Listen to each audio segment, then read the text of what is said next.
लेकिन एक वीर का बियाह कैसे भयल तने के जियादा श्रवण भाई हल्का से के जियादा एक वीर का बियाह कैसन भइल है वीरन का धरती हो आई धरती के धरती ना मानिला ई गाजीपुर का धरती के अपन गुरुद्वारा मानिला काहे की धरती हमरे उस्ताद के धरती हम अपने गुरु का धरती पगावत हई तई धरती गुरुद्वारा हो आ अगर यहाँ से बिरहा से कोनो समझौता करबा तो बड़ा ना इंसाफी हुई। एक वीर का बियाह कैसे भयल छोटी को कहानी है लेकिन बड़ा कसौटी की कहानी है।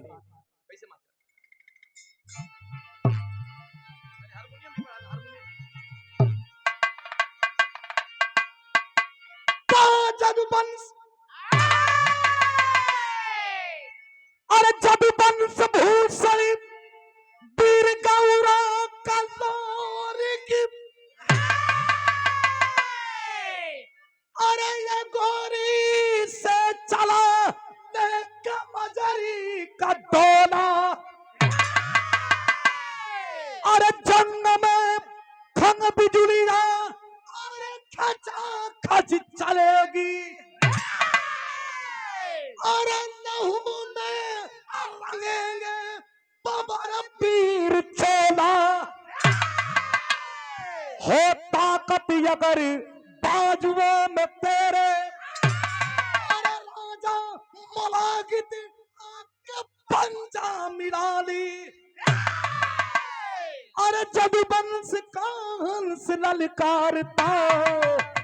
अगोरी से मजरी का डोला उठा ली।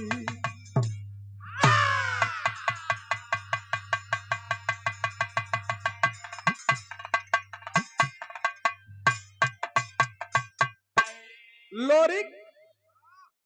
अगोरी में विवाह करे गईलन माता मंजरी से आज जब विवाह करे गईलन अपने 1.25 लाख का बराती वही सोन नदी का किनारे पर जब रखले हन पड़ाव पड़ल ह तब बदमाश बड़ा राजा रहल मुलागित राजा चढ़ के अपने किला पर से देखा था कि कवन यहीर का माई दूध पियले बारे जब किला का तरफ ताके का हिम्मत ना हुआ अपन चढ़ाई कैले हो जब नजर से नजर मिलल हो दोनों वीरन का एक तरफ वीर लोरिक और एक तरफ बदमाश राजा अय्यास राजा और राजा मुलागित का तब बिरहा में भाव लिखल गई कितना बढ़िया मास्टर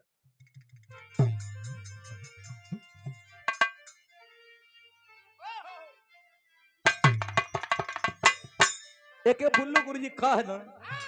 बुल्लू गुरुजी कहा कहे अरे की एक बात की अरे एक बात अरे एक बात अरे मेरी सजनी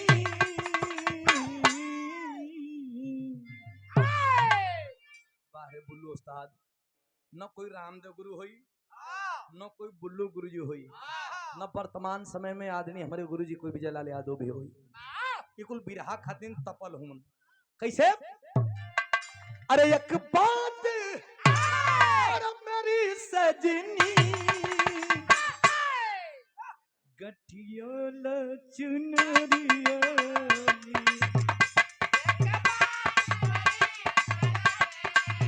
अरे गठियाला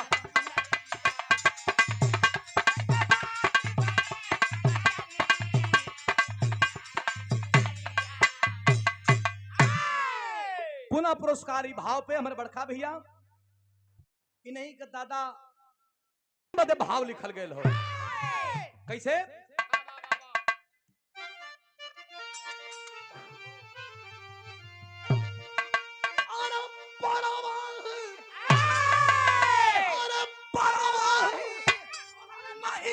मुझको जीने और मरने का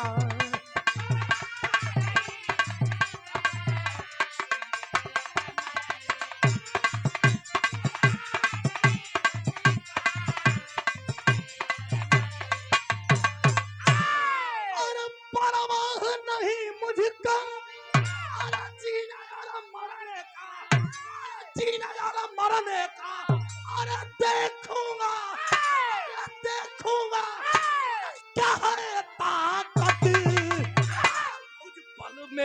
कमीनों का।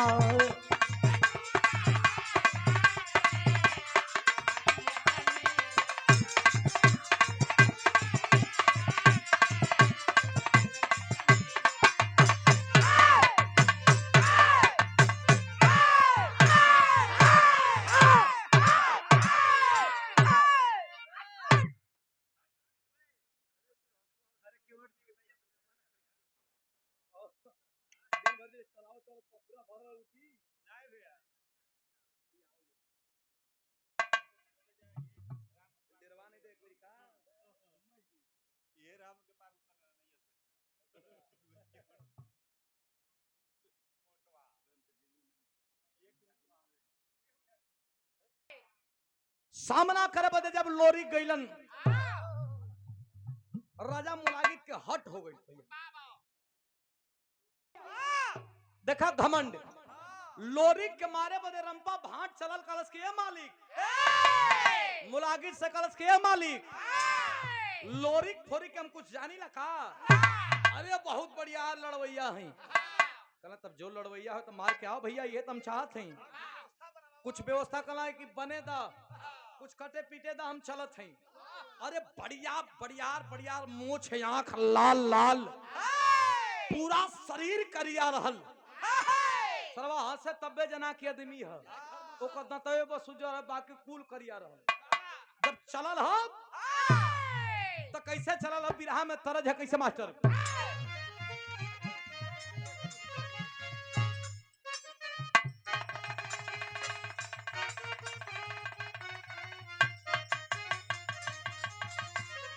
वह तरजबा, अरे छपरा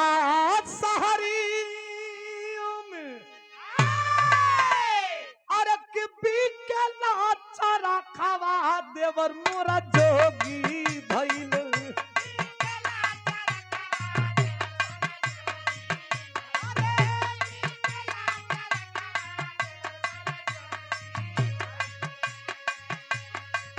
चरखा मंगाई दा लहरदार देवर मोरा जोगी रे भइले।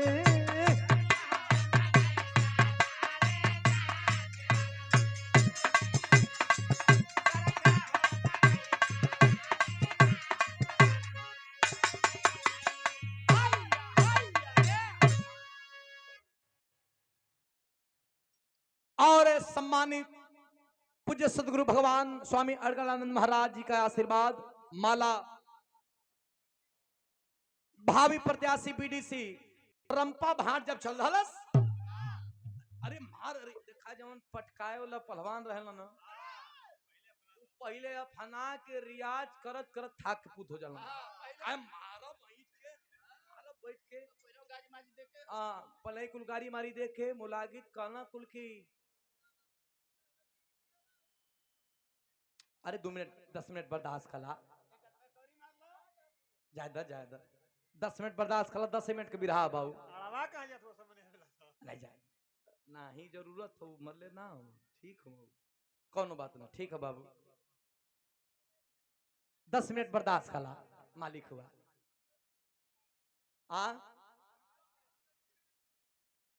ठीक ठीक ठीक, कैसे मास्टर रियाज करे लगल, अकल लोरी के मारे के हम कैसे मारब। अरे ठोकी ठोकी भूजा पे, अरे गिरम बाबा की ताल, और राजा के सभानमा बोलल।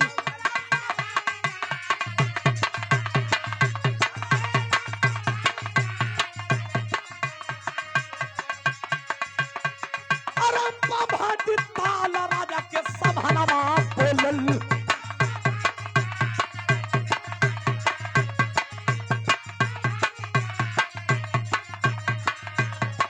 लोरी कके खींची न खाद, राजा के समहनवा बोलल। लोरी कके खींची न खाद, राजा के समहनवा बोलल।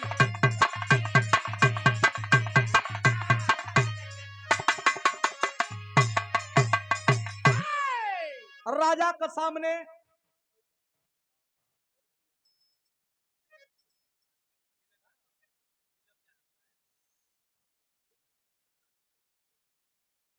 हम कोई बियाह कर पूजा लग रहा है ए भैया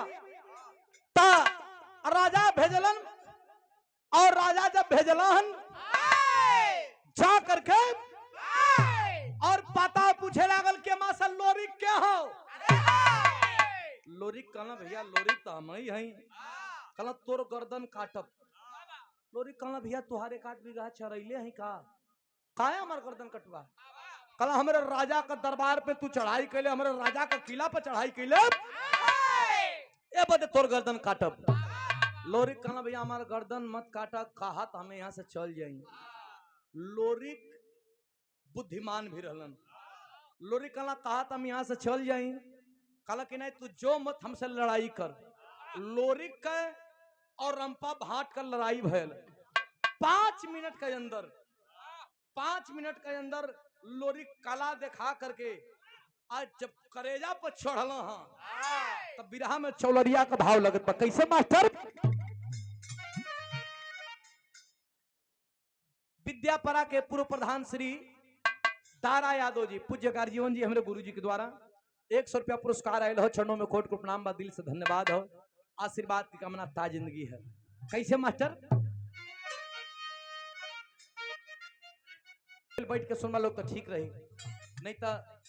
चच्चा देखला उनका खड़े ना हो जाता लोग बर्दाश्त ना भइल पहले देखत इमर से गिर जाले तो और बेइज्जती हो जाला ए भैया रंपा के जब पटक के करेजा पर चढ़ना लोरिक जब 2 बेरी हुमचला छाती का बाती दरकल हो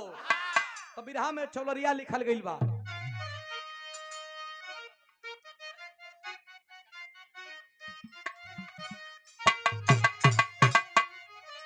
बिरहा में बड़ी जोड़ी बनल लेकिन हम कहिला कि हमरे उस्ताद विजय लाल यादव और अनीता राज के जोड़ी जौन रहलो ऐसा जोड़िए ना भइल वो जोड़ी ना रहल वो जोड़ा रहल कैसे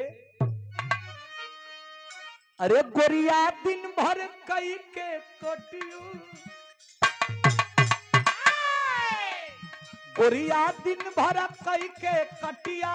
लेके सजियो को सिलवटिया पिसयन नाम सुन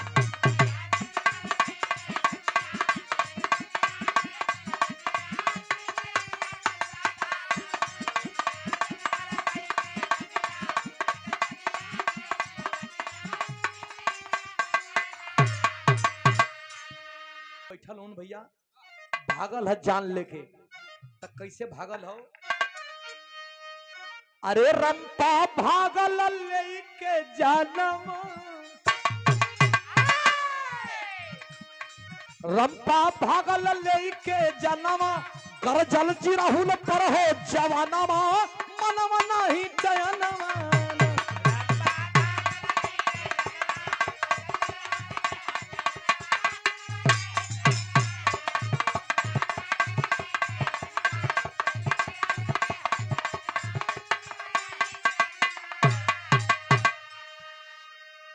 जाके मुलागित राजा से कलश के सरकार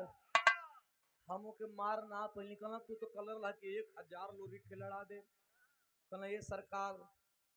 दुनिया में बड़ा आदमी देखनी लेकिन ओकरा नियन आदमी ना देखनी जितनी मोट हमार शरीर बा उतनी मोट तो ओकर जंघा बा के पंगा ले धक एक बेर दरले 3 बेर हवा छोड़ल गई सांसी भर के जब सांस लेना आदमी जब पहलवान लड़े ना तो जितने लड़े ना उतने अगर दमकसी ना रही तो हाथ शुरू करिए कहना हमारी बस का बात ना हम कैसो जान बचा के आ गई है हो लोरिक हमसे मराई उराई आज तुम मंजरी का सपना छोड़ दा मुलागित राजा कलश के तो से लोरिक ना मराई लोरिक के मारे वाला हम उपाय बनैले हैं का कहे मास्टर बहुत बहुत धन्यवाद बा बहुत बहुत प्रणाम बा सब बहन के प्रणाम बा ई माला संदार 200 रुपया पुरस्कार आइल बा शुभ आशीर्वाद बा भोजपुरी का कोई छोटा बड़ा ऐसा कलाकार नहीं हो जो बड़ा से बड़ा कलाकार छोटा से छोटा कलाकार जो आपके बनाए हुए ट्रैक पर न गाया हो चाहे 10 मिलियन 20 मिलियन 100 मिलियन 50 मिलियन आप लोग कान पक जाता रहा खेसारी भैया का गाना सुना सुना डीजे आदित्य हमारे डीजे आदित्य भी हमारे आदित्य भैया भी आए हैं साथ में कवि जी भी आए हैं आज मंच पे स्वागत है बड़ा मर्दबा खाए के फेरा में खाली रहला वाला मत बता। आवा आ भोजन करके जल्दी आओ। हमारे दित्या भैया बहुत बहुत धन्यवाद। सब बहन के था उचित प्रणाम बा, बहुत बहुत प्रणाम बा। लेकिन कैसे मास्टर लोरी के मारे बदे मुलागित राजा एगो हथनी के बोलैलस, जौने हथनी का नाम रहल करना हाथी। आ जब आयल कलश की रंपा तोहरी बस का बात लोरी के मारल ओरल, आ जब बोलैलस तब बिरहा में तरज बा हम कटते हमू चलत हई, हमू कटौती कर चलत हई। कैसे मास्टर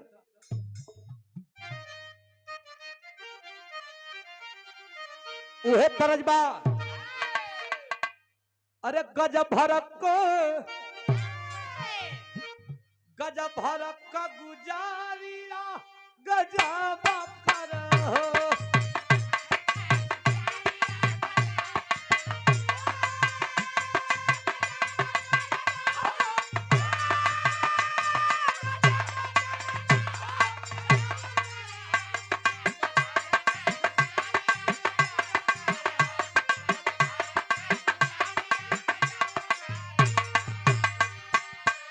लोरी का जब विफल भयल तो दूसरा वीर चलल हो, तो हाथी के रूप में चलल भाता। पहले वो हाथी के बोला के कैल का गई, अरे मदिरा भर पेट, अरे मदिरा भर पेट करना के पिलाई दिहले हो।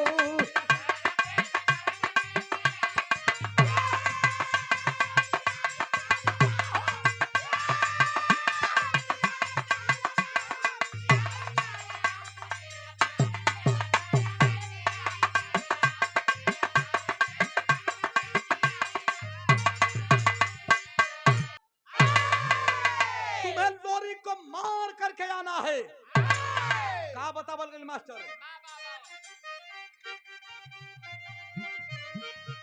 कहा कि अरे लोरी के मार के, अरे लोरी के मार के, अरे आना ये करीना, अरे मुदई से डट के समरिया में लड़ना।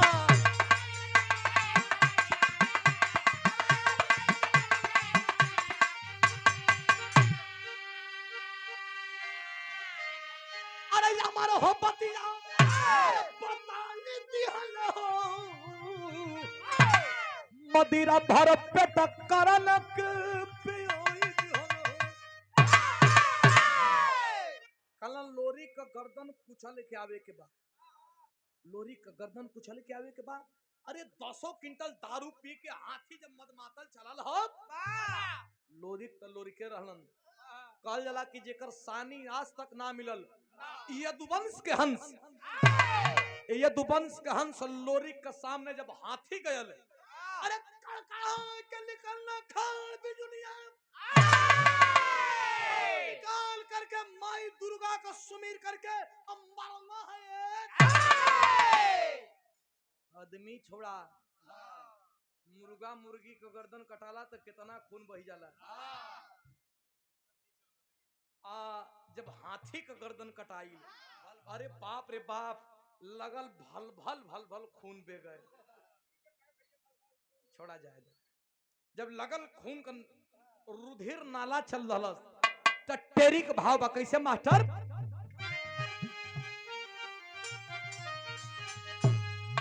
अरे मोरे राम लहू से धरती लाल हो गई, हाँ लहू से धरती लाल हो गई। अरे कैसे कैसे भूमि जमाना हार गया था काल।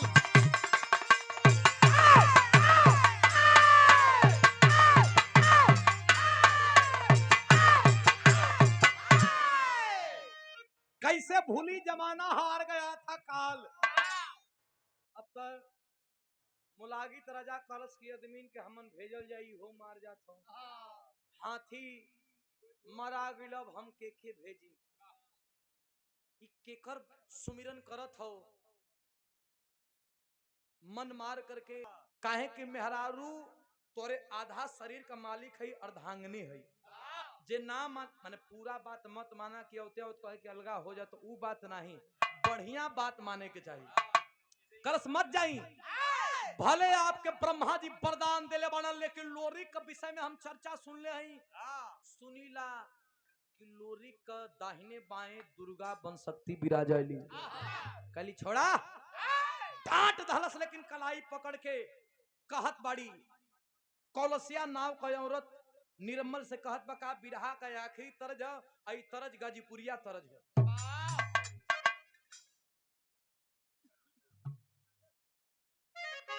क्षेत्र पंचायत सदस्य प्रत्याशी हमारे देवकठिया के धरती से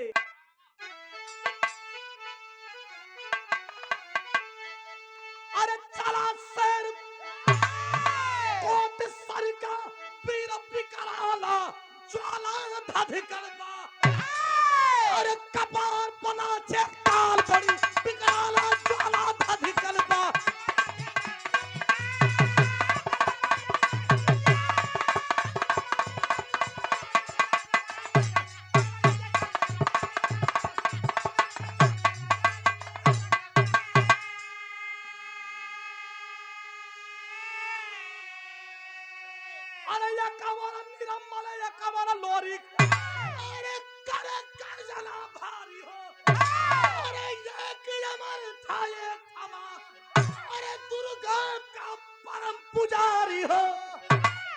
एक और निरम्मल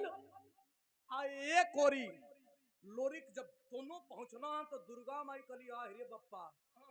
ई तो हमार बेटवा से लड़ाई आज अमर तत्व से हो गए। काहे कि निरम्मल आज अमर है। दुर्गा माई लेहली रथ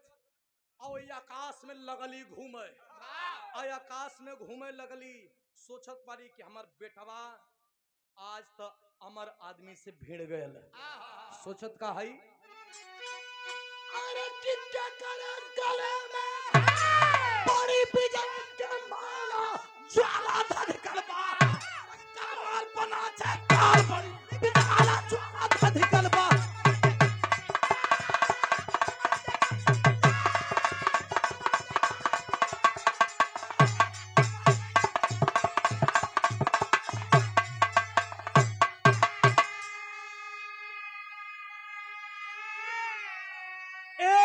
लोरिक और एक तरफ निरम्मल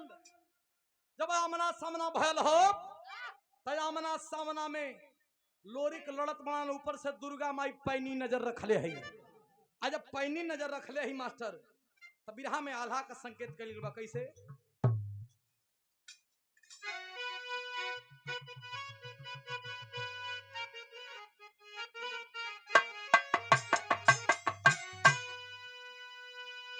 कैसे मास्टर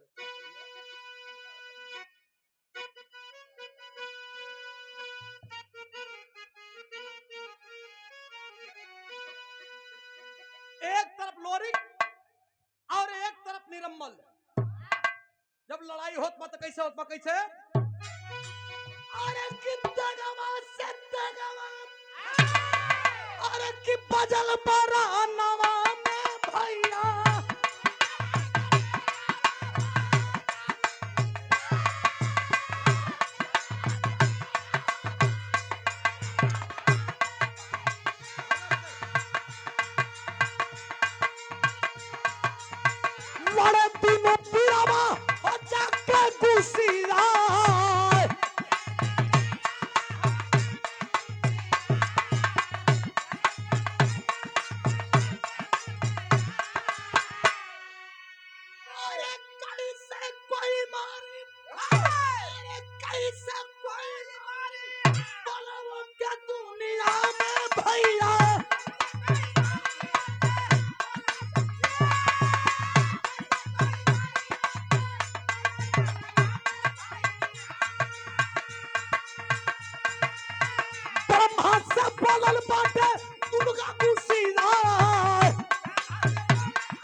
वाचक से श्री लक्ष्मण यादव जी पूर्व विधान क्षमा करेंगे पूर्व प्रधान जी श्री लक्ष्मण यादव जी अभिभावक जी के द्वारा गार्जियन जी के द्वारा सम्मान के लिए शानदार 100 रुपया पुरस्कार चरणों में कोट को प्रणाम दिल से धन्यवाद हो आशीर्वाद की कामना। दुर्गा माई लड़ाई देखा थे कि जो बेरी लोरी काटा था तो बेरी निर्मल के गर्दनिया सट जा था उड़ा आके सट जा लोरी काटत काटत काटत काटत एकदम मदमस्त हो गई बा गर्मी आ गई बा। दुर्गा माई वही ताके तो दुर्गा माई कहा हमरो कोनो बुद्धि काम ना करते का है दुर्गा माई लगैली अपन शक्ति तो देखली कि ब्रह्मा जी वरदान देके बैठल हुए कैली कहली कि सुनाब अगर हमार बेटा के आज कुछ भयल तो समझिए कि पूरा देवलोक के जरा देव। ब्रह्मा जी से पाती फाड़ के अब मुस्कुरात अली है लोरी के कहलिए कि मार बेटा अब सही हो गयल हो कहली का मास्टर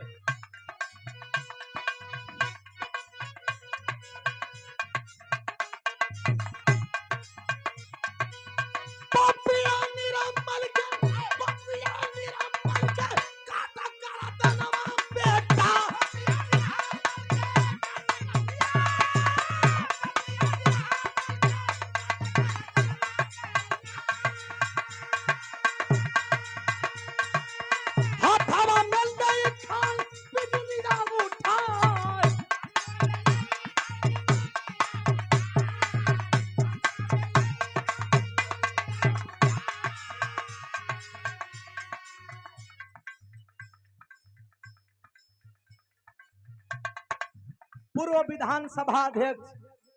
और वर्तमान में जिला पंचायत के भावी प्रत्याशी श्री भानु यादव जी गार्जियन जी आपके द्वारा 500 रुपया पुरस्कार देवल गिल आपके श्री चरणों में कोट को प्रणाम हो। समाजवादी पार्टी के कद्दावर नेता भी हैं मैं आपके श्री चरणों में कोट को प्रणाम करता हूं सब बहन के यथाउचित प्रणाम पहुंचा दिल से धन्यवाद बा। ए भैया दुर्गा माई कहली कि बेटा जोन बाधक रहल हो वो बाधक पाती के फाड़ दिले ही अब गर्दन काटा लोरी कना गर्दनिया काटते तो है अब जब बेरी काटा थी तो बेरी सट जा था कहली कि अब सटी उठी नहीं अब काटा लोरी के डराते डराते जे 5-7 बेरी ये कटले ह डराते डराते मरला जब खचाक से गर्दन उड़ के दूसरे जगह गई तो ताकत हो कि ताक करना जब 2-4 मिनट सटल नहीं तो करेजा पर हाथ धके कहना कि धन्य हो भगवती जीवन भर पूजनी लेकिन जब तक पूजनी तब तक हमारे कसौटी पर रुआ खारा उतर ले बनी माई आज हमार बहुत बड़ा तपस्या पूरा भयल जब वो हर गर्दन कटल हो और तैयारी बियाह कर लेके चलना हो और गौरा में बाजा वजा बजे शुरू भयल हो कैसे भयल मास्टर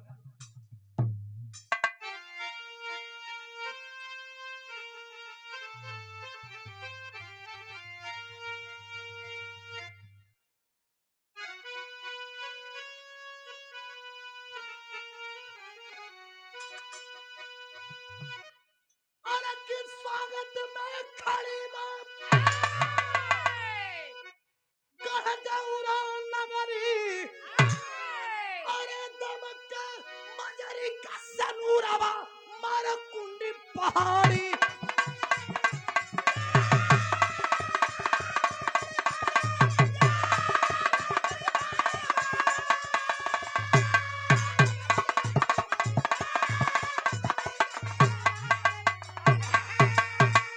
भैया हो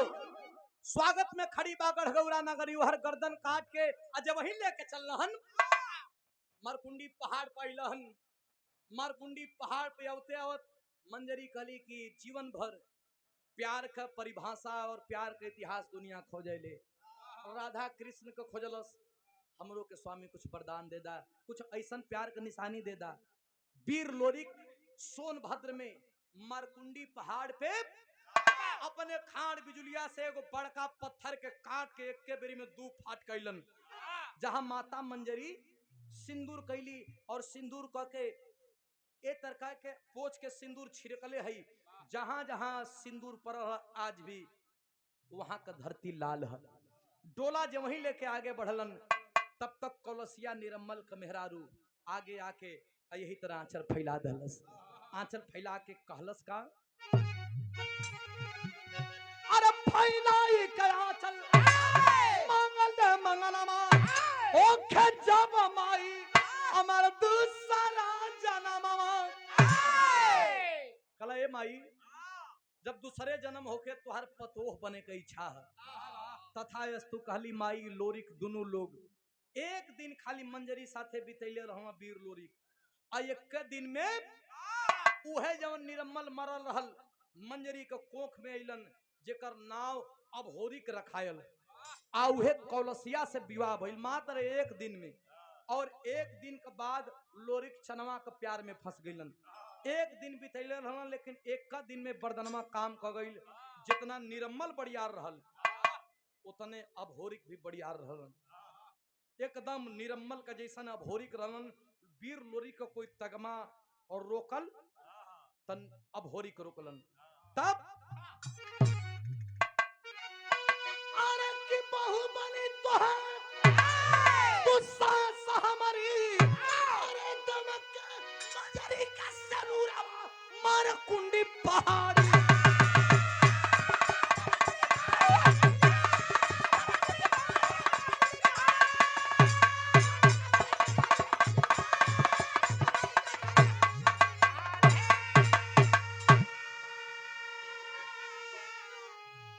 दमके मजरी का सनुरवा दुनिया जो जो अगर भाई आज तक तिलकहरू चाहे बरच्छा चाहे विवाह अगुआ पहोत पहले ऐसे ना रहल भैया जेकरे तेगा तलवार में जोर रहे जेकरे शरीर में जोर रहे जेकरे बाजू बल में जोर रहे वही कम मेहरारू को सुख पावे आज जेकरे जोर ना रहल हम तो सोचत हैं कि वो जन्म में हमने जन्म ना रहे तो ठीक रहे हम उनका भैया पार घाट लागी तो सही बात जे गर्दन कटाए रहे कल जाते कि कमर का और मूड़ी का उपयोग कल जा काट के यही का कलसा रखा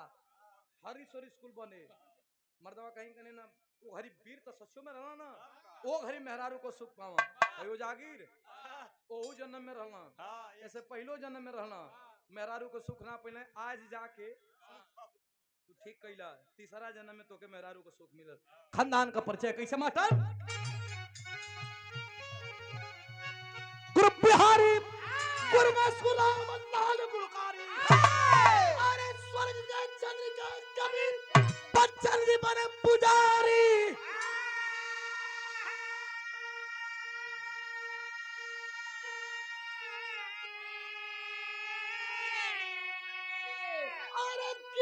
लाल हो गई तो सुधीर विजय